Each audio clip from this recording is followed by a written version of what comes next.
om die Here te loof en te prys.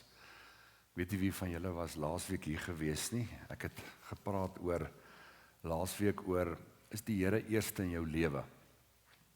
En iemand het hierdie week vir my iets gestuur wat nogal vir my interessant was, wat net dit bietjie uit 'n ander hoek na kyk.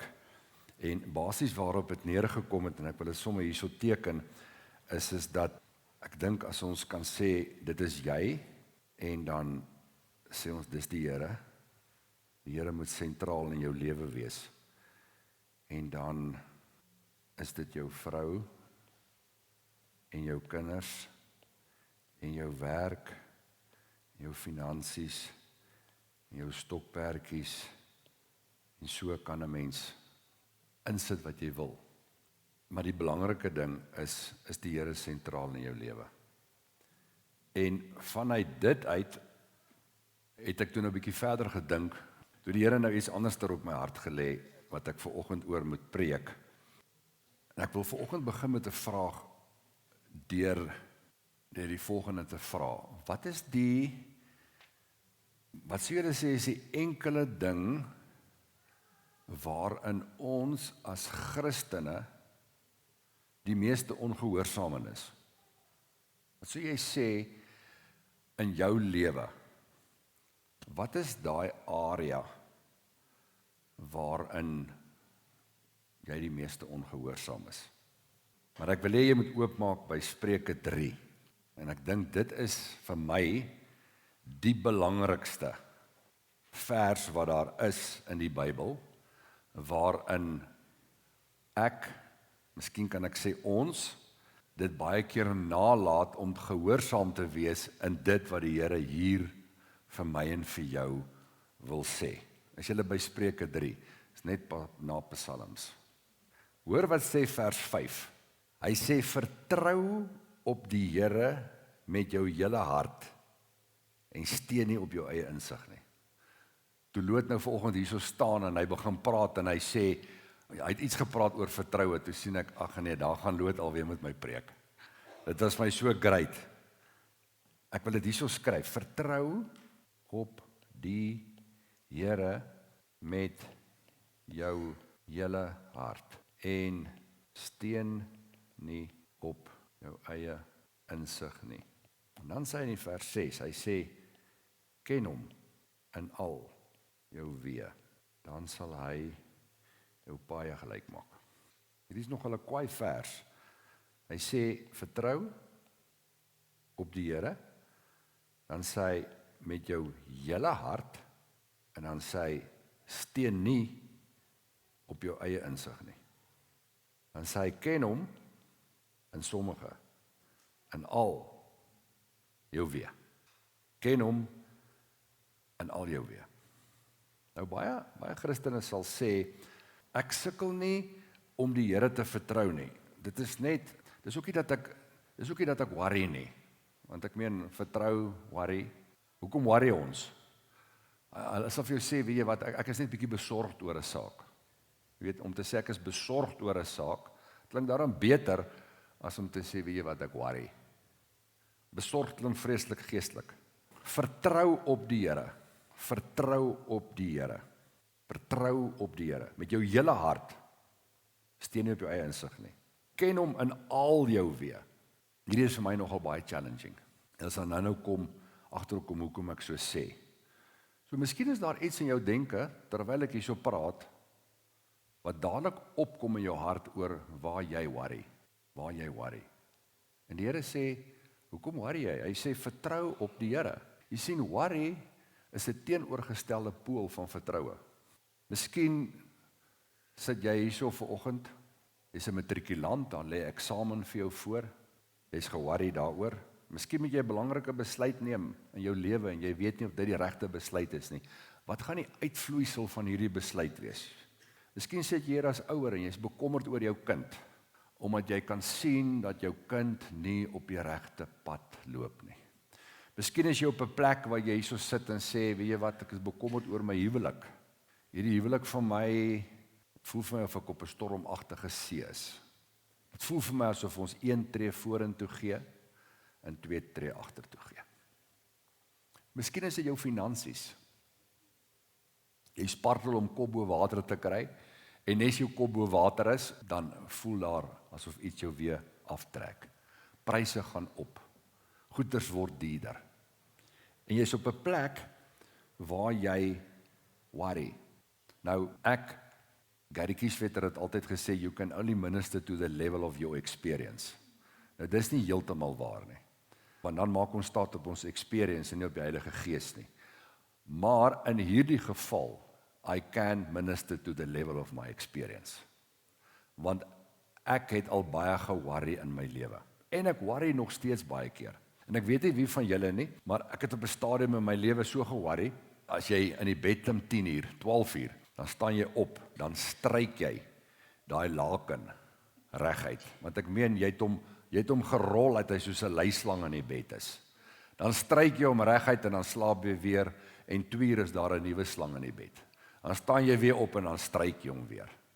Jy kry ook mense wat worry, omdat hulle nie worry nie. Ken julle sulkes? Ja, daar's iets fout. Ek kan nie verstaan wat aangaan in my lewe nie. Ek meen, ek worry omdat ek nie, ek het lanklaas worries gehad. As mense wat worry omdat hulle nie worry nie. So ek wil hê jy moet dink op die volgende stelling wat ek gaan maak. Dit wat jy die meeste oor worry, kom ek skryf dit neer. Dit wat jy die meeste oor worry, dis juist daai area waarin jy die Here die minste vertrou. Kan 'n mens dit sê? Dit waaroor ek en jy die meeste worry, wys eintlik vir ons wat die area in ons lewe is waar ons die Here die minste vertrou. Dit is die area waarin ek en jy die meeste staat maak op ons eie insig. En die Here sê, moenie op jou eie insig staat maak nie. Die Here wil hê dat ek en jy, wanneer hy in ons lewe sentraal is, wil hy ek en jy moet op 'n plek wees waarin ons in alles afhanklik is van hom. Want die Here sê vir ons, dis juist waar, daai area waar jy sê ek is swak, waar jy sterk is. Dis juist daai area waarin dink jy sterk is, waar die Here sê, pas op dat jy nie dink jy staan nie, want dan is jy naby om tot 'n val te kom. Die Here soek afhanklikheid. Die Here soek dat ek en jy op 'n plek sal wees waarin hy sentraal in ons lewe sal wees en dat ons hom in alles sal raadpleeg. Ken hom in al jou weë. Nou, hoekom sukkel ek dan om die Here so te vertrou in sekere areas van my lewe? En hoekom is dit in ander areas van my lewe makliker? Jy wil hom vertrou, maar jy sukkel om hom te vertrou. Dalk omdat alles daarop dui dat dit waarvoor jy hom vertrou nie gaan waar word nie. Dit wat jy bid kom nie tot realiteit nie. Wie weet waarvan ek praat? Ek wil hê jy moet jou oë sluit, ek wil vir ons 'n gebed doen. Vader, as ons vanoggend praat oor vertroue, ons praat vanoggend oor worry, ons praat vanoggend oor ek moet die Here vertrou, al verstaan ek nie, al sien ek nie, wil ek vir u vra, Here, dat u by ons elkeen sal kom staan, dat u ons sal help, dat u ons hand sal neem, en dat u ons sal nader trek, dat u ons sal begelei, om op 'n plek te kom, waarin ons op u sal steun, op u sal vertrou, met ons hele hart, en ek eer u daarvoor. Amen. Wil jy ons moet vanoggend kyk na 2 verhale. Die een is in 1 Samuel 1. Dit is die verhaal van Hanna en Penina. Julle ken mos daai 2 vrouens, Hanna en Penina. En ek wil hê ons moet saam lees in 1 Samuel 1 vers 1 en 2. 1 Samuel 1. Kom ons lees vers 1. Daar was 'n sekere man uit Ramathaim. Weet nie hoekom is die woorde moeilik nie. 'n Sefiet uit die gebergte van Efraim en sy naam was Elkana, die seun van Jeroham, die seun van Elihu, die seun van Sif, 'n Efratiet. En hy het 2 vroue gehad. Die naam van die een was Hanna en die naam van die tweede was Penina. En Penina het kinders gehad, maar Hanna het geen kinders gehad nie. As jy na hierdie gedeelte kyk, dan is weet nie, niemand het met Elkana gepraat en vir hom gevra, hoekom het jy nou 2 vrouens getrou nie? Maar die slim mense maak 'n afleiding rondom hierdie. Hulle sê, Elkana het heel waarskynlik met Hanna getrou, want Hanna se naam word eers genoem. Hy het 2 vrouens gehad, Hanna en Penina. Hy het met Hanna getrou, en in daai tyd was vrouens nie so bevoorreg soos vandag nie. Vrouens het vandag baie groter waarde, Dirkie. Vrouens daai tyd was op 'n plek gewees, waar vrouens eintlik maar bietjie lagerig was, bietjie agterig was, bietjie min op ag gegee was, en so meer en so meer. Gelukkig het dit verander. Gelukkig het mans agtergekom, dat God het 'n vrou ook geskape, in sy beeld, in sy gelykenis, selfe waarde, net verskillend in funksie. Maar daai tyd was vrouens maar hoofsaaklik daar om kinders te kry en kinders groot te maak. En vir 'n man was dit geweldig belangrik, dat 'n vrou kinders in die wêreld kon bring. Want dit het die voortbestaan van sy naam daargestel. So dit was geweldig belangrik vir 'n man, en vernaam dat 'n vrou vir hom 'n seun moes baar, want die naam was in die seun. Maar hier trou Elkana met Hanna, en Hanna kan nie kinders kry nie. En toe het hy maar seker besluit, okay, goed, as hy nie kan kinders kry nie, dan moet ek seker maar 'n tweede ene vat. Maar net hy geweet is waar sy moeilikheid begin het. En hy kry toe vir Penina, en as ek na die skrif kyk, die klomp seuns en dogters wat Penina gehad het, en hier sit Hanna en Penina in dieselfde huis. En dan as ons nou gaan lees, dan kom ons agter hoe Penina vir Hanna gespot het. En ek wil hê jy vanoggend indink in dit in. Jy's hierdie vrou, uit jou eie kan jy nie kinders kry nie. Jy kan niks daaraan doen nie. En hier's 'n ander vrou in die huis, ek meen as sy haar oë knip, is sy swanger. En sy spot haar. En nou moet jy weet ek dink nou 'n bietjie verder as dit. Wat 'n wysheid moes Elkana nie gehad het om vrede in daai huis te bewerkstellig. Ek meen, daar's soveel mense wat vir Hanna kon gesê het, weet jy wat, die rede hoekom jy nie kinders het nie, is as gevolg van sonde in jou lewe en God straf jou. Hulle kon vir haar gesê, daar's 'n vloek op haar lewe. Daar's soveel verkeerde goed en verkeerde afleidings, wat mense kon gemaak het, en 'n rede gegee het, van hoekom jy as Hanna nie kinders kan kry nie. Nou, ons kan hierdie ding verder vat. Ons kan hierdie ding gaan toepas in my en jou lewe. Jy sukkel om 'n werk te kry. En nou, ek meen, die slimste ouens wat jy in die lewe kry, is die ouens op die paviljoen. Ek meen, slimmer kry jy nie. Hulle sal vir jou elke rede gee, van hoekom jy nie werk kry nie. Jy vertrou die Here vir iets spesifieks. 5 jaar, 10 jaar. Ek meen, die wysheid in pag sit op die paviljoen. Hulle kan, in baie gevalle vind hulle fout met jou. In baie gevalle wil hulle die blame op jou sit. En ek sê nie dat daar in sommige gevalle nie 'n fout in jou kant kan wees nie. Maar wat ek agtergekom het in hierdie ding, is dat die mens is inherent nogal 'n wrede wese. Baie mense verlustig hulle in die feit dat ander nie kry waarvoor hulle die Here vertrou nie. Ek meen, Hanna het al soveel keer gebid dat die Here die onmoontlike vir haar moet doen, maar niks het gebeur nie. Nou probeer ek dink hoe Hanna moes gevoel het met hierdie Penina wat haar spot. Ek dink menigte male het Hanna die baseballbat agter die gordyn gebêre in haar kamer en sê, as Penina my weer spot, is daar moeilikheid.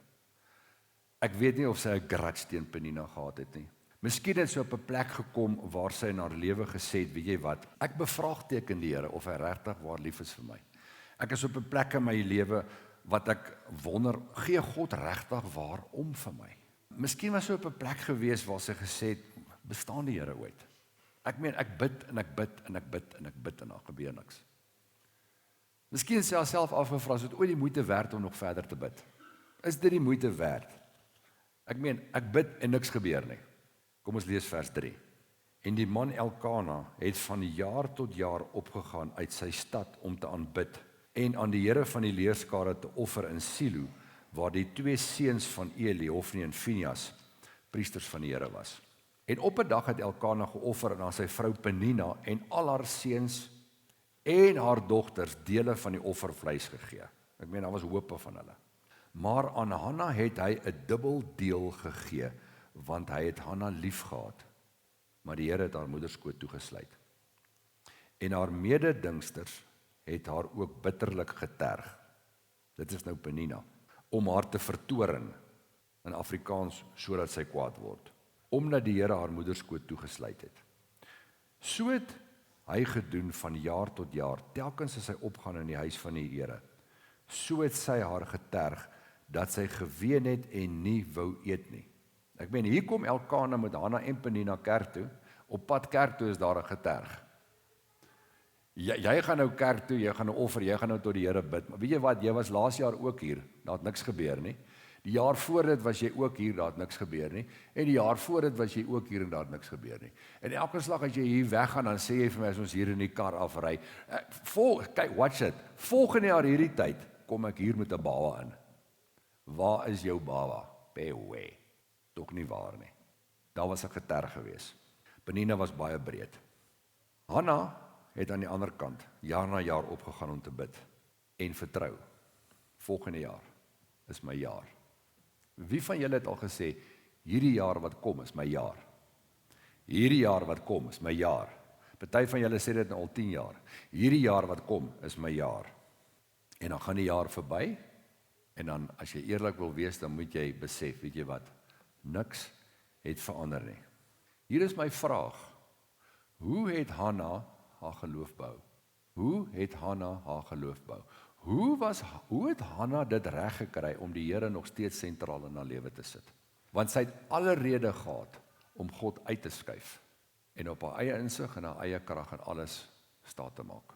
Hoe het sy dit reg gekry?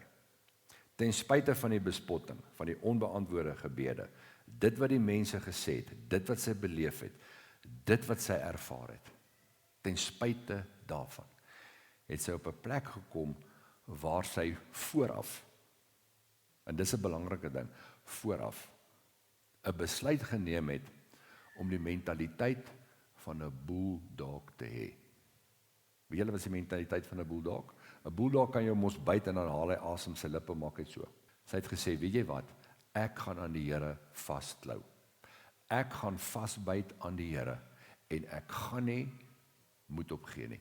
Ek gaan nie laat die stories wat ek hoor, die realiteite wat ek beleef, dit wat ek sien, dit wat daar oor my gesê word, dit wat ek mee bespot word, ek gaan nie laat daai goeters my geloof in die Here beïnvloed nie.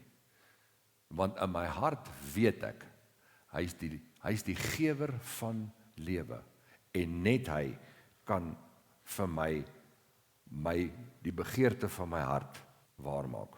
Net hy kan dit doen. Net hy kan my help om my geloof te bou. Nou, jy sien, dis baie maklik om te sê, Spreuke 3 sê, vertrou op die Here met jou hele hart. Vertrou op die Here met jou hele hart. Hy kan sê, glo in God.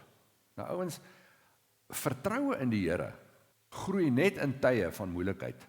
Vertroue in die Here groei nie in tye waarin alles romeis is nie. Ek en jy, ons vertroue, ons geloof in God, vertroue in God, geloof in God, selfde ding. Ons wil hê dat ons geloof moet groei, ons vertroue in God moet groei. Hoe wil jy hê met jou vertroue in God groei, as alles onder jou beheer is? As daar niks moeilikheid oor jou pad kom nie. Ek wil die moeilikheid verander vanoggend.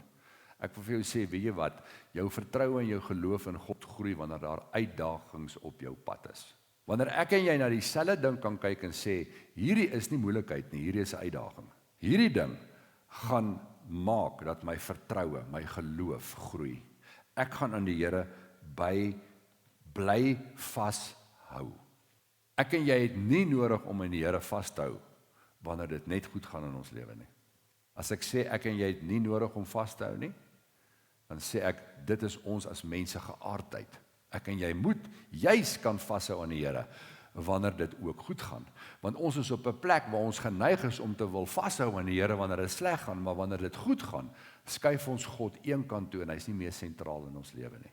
Nou die volgende vers vir die mans. Mans, luister nou baie mooi. In die naam van die Vader, die Seun en die Heilige Gees, die volgende moet jy nie doen nie. OK. Vers 8. En haar man Elkana sê vir haar: Hanna, waarom ween jy?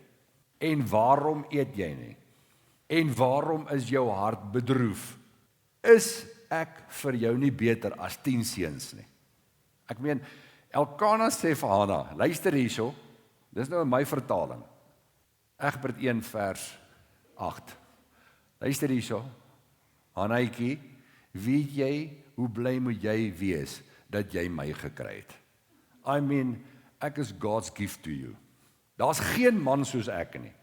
Ek is uit die hemel. Ek is uit die hemel. Waarom worry jy oor al hierdie goeders? Wees bly jy het vir my. Wie van julle weet waarvan ek praat? Ek meen, hoe dom kan jy nie wees om so iets vir jou vrou te sê, as jy weet, deur watter struggle jou vrou gaan nie? Hoekom voel jy so sleg? Jy moet eintlik God prys dat jy my het. Jy het die jackpot met my geslaan. Nou kyk, dit staan nie in die Bybel nie, maar ek weet wat Hanna vir hom gesê het. Maar weet julle wat is amazing van Hanna? Hanna was op 'n plek waar sy die Here bly vertrou het. Sy het geweet dat net God vir haar 'n kind kon gegee het. Nou, wat ek gevind het, en miskien sê julle met my saamstem, miskien kan julle nog iets bysit. Wat ek gevind het is dat wanneer ek en jy op 'n punt is waar ons die Here vertrou vir iets en die Here antwoord nie, gebeur daar gewoonlik 2 dinge in my en jou lewe. Die eerste een is, jy bly vertrou. Jy bly vertrou soos Hanna. Hierdie drukgang waardeur jy gaan, hierdie uitdaging wat jy beleef, bring jou nader aan die Here. Die tweede ene, wat daar is jy doen wat Israel gedoen het. OK. Nou, wat het Israel gedoen? Kom ons kyk na Eksodus 32. Hanna bid, die Here antwoord nie. Sy hou aan opgaan Silo toe. Sy hou aan die Here vas. Sy versterk haar geloof. Sy bly bid. Hoor wat doen Israel? Eksodus 32 vers 1. Toe die volk sien dat Moses vertoef om van die berg af te kom, het die volk rondom Aaron versamel en vir hom gesê: Kom, maak vir ons gode wat voor ons uittrek, want hierdie Moses, in hakies, wat so lank op die berg vertoef, die man wat ons uit Egipte land laat optrek het, ons weet nie wat van hom geword het nie. En Aaron sê vir hulle: Ruk die goue ringe wat aan die ore van julle vroue, julle seuns en julle dogters is, en bring dit vir my. Toe het die hele volk die goue ringe afgeruk wat aan hulle ore was en dit na Aaron gebring. Ek wonder hoe dit gelyk. As ek nou vanoggend vir julle sê, hoor hierso, as jy iemand met oorringe sien, ruk dit af.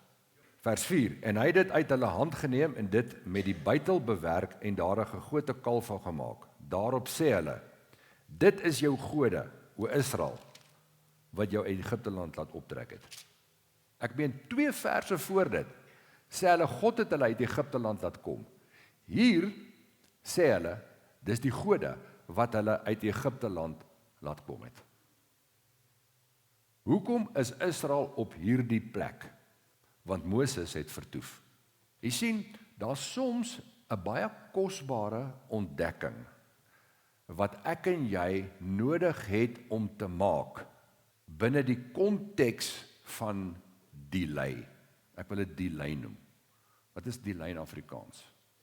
Vertraging. Ja man, vertraging klink nie reg nie. Vertraging klink nie reg nie. Dis soos hierdie klere met die regte kondisie. Dis klere wat in 'n goeie toestand is. Mense weet nie wat is die verskil tussen kondisie en toestand, die jong mense nie. 'n Delay. Daar's iets wat ek en jy wat kosbaar is moet ontdek wanneer daar 'n delay in ons lewe is. Dink dit 'n bietjie aan die delay wat Jesus gehad het toe Lazarus dood is. Maria sê vir hom: As u vinnig genoeg gekom het my broer nie dood gegaan nie. Jesus sê vir hom: Ek is die opstanding en die lewe. Dink net daaraan. Hier sien ons iets gebeur omdat Moses nie gou genoeg van die berg af gekom het nie. Ongeduld, Jesus, dit is 'n lelike ding. Ongeduld bring baie keer 'n sonde in my en jou lewe teweeg. Wat is sonde? Sonde is om die merk te mis. Ek en jy mis die merk. Wie is die merk? Jesus is die merk. Ek meen, daar is goed wat in Israel se hart was, wat hulle nie geweet het wat in hulle hart is nie. As gevolg, en hulle het hierdie goed eers ontdek, toe daar 'n delay was. Ek meen, Israel kom deur die Rooi See. Hulle beleef daai wonderwerk. Hulle beleef die wonderwerk van die water uit die klip uit. Hulle beleef hoeveel ander wonderwerke. En as jy vir hulle gevra het, watter God dien julle? Dan sê hulle, die God van Abraham, Isak en Jakob. Dis die God wie hulle dien. Maar ek meen, toe daar 'n delay kom, wie dien hulle toe? Die afgod in hulle hart. En baie keer veroorsaak 'n delay, dat ek dit so stel, baie keer wys 'n delay vir ons 'n ding in ons hart wat ons nooit besef het daar is nie. En ek en jy moet op 'n plek kom waar ons besef dat, weet jy wat, God is eintlik genadig teenoor ons om hierdie ding wat hy lankal weet in ons hart is, om dit aan ons te openbaar. En wanneer hy dit openbaar, het ek en jy 'n keuse. Een van twee. Of ons kan daarmee deel en nader aan hom kom, of ons kan dit los en verder van hom af wegbeweeg. God se hart is altyd dat ek en jy tot bekering sal kom. Dat ek en jy sal wegdraai van dit wat hy nie van hou nie. God openbaar die valsheid in ons hart nooit om ons te beskaam nie, maar altyd om ons die geleentheid te gee om tot bekering te kom, om sodoende nader aan te kom. Altyd. Jy sien, geloof bring 'n antwoord na vore. Delay, met ander woorde, 'n antwoord wat stadig kom in my en jou lewe, bring geloof na vore, en wat nog? Karakter. En God is baie keer baie geïnteresseerd in my en jou karakter, want wanneer my en jou karakter groei, kan God jou met meer toevertrou. Wanneer groei die karakter in ons? Wanneer alles goed gaan? Nee. Wanneer groei die geloof in ons? Wanneer alles goed gaan? Nee. Ek wil nou nie julle moet hier uitstap vanoggend en sê, weet jy wat, ek wil nie in geloof groei nie en ek wil nie in karakter groei nie. Want ek soek geen moeilikheid nie. Ek en jy moet op 'n plek wees waar ons altyd in geloof groei, in karakter groei, sodat die Here ons kan vertrou met meer. Hoor wat sê 1 Samuel 1 vers 9. In die lewe van Hanna was daar egter iets anders wat daar was as in die lewe van Israel as volk. En Hanna doen die volgende. Hoor wat sê vers 9 en 10. Toe staan Hanna op nadat hulle geëet en nadat hulle gedrink het in Silo, terwyl die priester Eli op die troon sit by die deurpos van die tempel van die Here. En bitter bedroef het sy tot die Here gebid en bitterlik geween. Here, wat is sy gebid? Ek weet nie. Waar is jy? Hoekom antwoord jy nie? Sy maak haar begeertes aan die Here bekend. Baie keer is ek en jy op 'n plek waar ons dink dat as ons onsself, ons hart uitstort vir die Here, dit dalk beteken dat ons hom nie vertrou nie. Ek wil vanoggend vir jou sê, weet jy wat, dit is dalk juis 'n teken dat jy die Here vertrou. Wanneer jy op 'n plek is waar jy eerlik met God kan wees en jou hart voor God kan uitstort. En nie op die plek is waar Loot sê cowboys dink kry nie. Nee, hoe mans is nie. Dis juist die uitdrukking dat jy bly vertrou. In die midde van haar pyn maak Hanna belofte. Sy sê, Here, as U vir my seun gee, sal ek hom aan U wy. Eli sit daar, so hy dink Hanna is dronk. Julle kan die verhaal gaan lees. En toe kom Eli agter, want Hanna het net met haar lippe gebid. Daar het nie woorde uitgekom nie. En Eli maak die volgende stelling. Hy sê, gaan in vrede en mag die God van Israel jou bede gee wat jy van hom gebid het. En dan sê die skrif, en Hanna het daar weggegaan en haar aangesig was anders. Haar aangesig was anders. Dat iets moet Hanna gebeur. Haar aangesig was anders. Sy het nog nie die baba gehad nie. Haar gebed was nog nie beantwoord nie. Die situasie het nog nie verander nie. Maar haar aangesig was nie meer 'n aangesig van mismoedigheid nie. Hoe het sy dit reg gekry? Sy het die Here vertrou. Sy het oorgegee aan hom en dat hy sal doen wat sy hom gevra het, omdat hy 'n getroue God is. Vertrou op die Here met jou hele hart. Vers 19.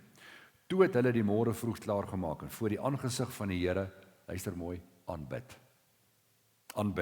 En teruggegaan en by die huis in Rama gekom en Elkana het sy vrou Hanna beken en die Here het aan haar gedink. Wat het hier gebeur tussen Elkana en Hanna? Een groot vergifnis van Hanna se kant af teenoor Elkana. Is dit so? 'n Man en 'n vrou kan nie intiem wees met onvergifnis in hulle hart nie. En die Here het aan Hanna gedink. Hoekom neem God so lank? Hoekom het hy nie jare vroeër dit gedoen nie? Egbert, hoekom nie? Ek weet regtig waar nie. Ek weet nie, kan jy nie sê nie. Hier is wat ek wel weet. Deur die hele proses het sy dit reg gekry om te bly bid. Deur die hele proses het sy bly vashou. Deur die hele proses het sy nooit moed opgegee nie. En die Here kom baie keer en hy doen iets in my voordat hy iets vir my doen. Want God is meer gesteld oor wat in my en jou hart aangaan. My en jou hart moet eers verander voordat daar dalk 'n verandering buite kom. Op die einde van die dag sê die Here, op die einde van die dag in hierdie moeilike situasie waarin Hanna was, waarin ek en jy is, sê die Here vir ons 3 dinge en ek wil dit hierso neerskryf. Hy sê wees altyd bly. Ek reg. Is ek en jy op die plek waar ons te midde van dit wat ons beleef, te midde van die delay, kan ek en jy op 'n plek wees van om bly te wees. Hoekom is dit belangrik? Die skrif sê die blydskap van die Here is my beskutting. Die tweede ding wat hy vir my en vir jou sê, hy sê wees in alles, wat sê hy? Dankbaar. So hy sê in hierdie ding wat jy van die Here vertrou en dit wat jy die Here vra, het jy die vermoë om dankbaar te wees in die situasie waarin jy jouself bevind. Eina. Wat is die derde ding wat hy vir ons sê? Bid sonder ophou. Jy moet asseblief nie op 'n plek kom waar jy ophou bid nie. En ek dink as ons na die lewe van Hanna kyk, dan was Hanna op hierdie plek. Sy het haar hart uitgestort, sy was droewig, sy het gehuil voor die Here, maar het op 'n plek gekom waar sy altyd haar aangesig het verander, bly. Hanna was op 'n plek gewees, glo ek, waar sy dankbaar was. Ek glo Hanna was op 'n plek gewees wat sy gesê het, weet jy wat? Hy is die gewer van lewe. Hy's 'n getroue God. Ek gaan aanhou bid. En ek gaan nie toelaat dat my ongeduld my fokus steel om op die plek te kom waar Israel was nie. Kom ons sluit die oë. Here, hierdie is die goed waarmee ek sukkel. Hierdie is die goed waarmee so baie van ons sukkel. Ons hoekoms. Ons hou nie op om te wil weet wat vanmiddag en môre en oormôre aangaan nie. Hoekom? Ons soek daai antwoorde omdat dit vir ons moeilik is om te vertrou wanneer ons nie sien nie en wanneer ons nie verstaan nie. Dis daai open-end ding waarin ons u vertrou, wat ons van u vra, daai open-end wat vir ons moeilik is. Want ons hou nie van 'n open-end nie. Ons wil 'n ding hê wat moet gebeur en wat moet klaarkom en wat vinnig moet gebeur op ons tyd en op ons terme. En wanneer dit nie so gebeur nie, dan is ons baie keer op 'n plek, Here, waar ons stert in 'n krul trek. Ek wil vir u vra dat u ons sal help om dit nie te doen nie. Ek wil vir u vra, Here, dat u dit wat in ons hart is, wat nie u behaag nie, dat ons daarmee sal deel. Dat ons nie sal kwaad word vir u nie. Lot het so 'n belangrike ding gesê vanoggend, is toe hy kwaad was, het hy u stem nie gehoor nie.